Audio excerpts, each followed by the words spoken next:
Good morning, my dear brothers and sisters. Why does this generation seek a sign? Such is Jesus' lament, uttered with a sigh from the depth of his spirit, when the Pharisees once again put him to the test. This time they challenged him to make a spectacular public display to prove himself as one who has descended from heaven with the power of God.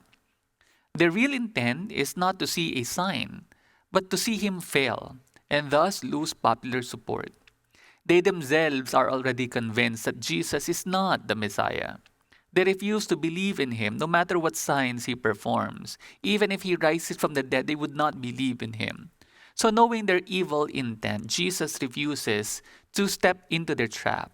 He does not need to prove himself to such a faithless generation anyway.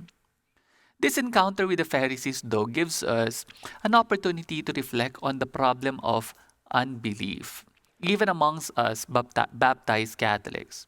Any one of us may experience moments when our faith is shaken, when we are plagued by temptations to doubt, or perplexed about the ways of God. In dark moments, we may begin to wonder if He really exists at all. Will we be better off if God gives us a sign, some proof to bolster our faith? But remember, not all signs, quote unquote, point us to God. There are people who claim to be able to perform signs themselves, like the faith healers. Some claim to be who can they can perform surgery without a wound, or simply blow away an ailment with a whisper. Some claim to be able to read our future and our faith through divination or magic or a variety of new age practices. None of these quote unquote signs is the fruit of faith, and therefore we need to be very discerning and very careful.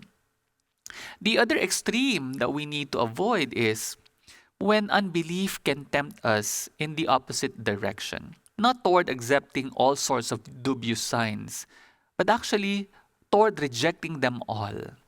This is the more common mentality in modern secular cultures. We are told that all talk about miracles is based on nothing uh, than old fashioned, non scientific myths.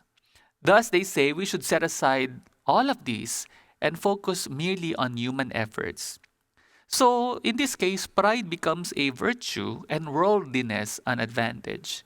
We raise ourselves up on a pedestal of our own making, abusing our God given freedom. But when we are confronted with suffering, this mentality leaves us empty and without answers. So, in our hunger for some inspired wisdom about how to live by faith, we turn to the letter of St. James in our first reading today.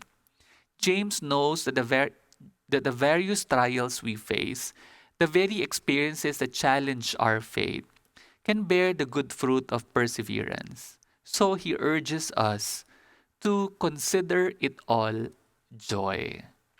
Joy in suffering is the fruit of faith. He also urges us not to doubt God's generosity and goodness when our faith is put to the test.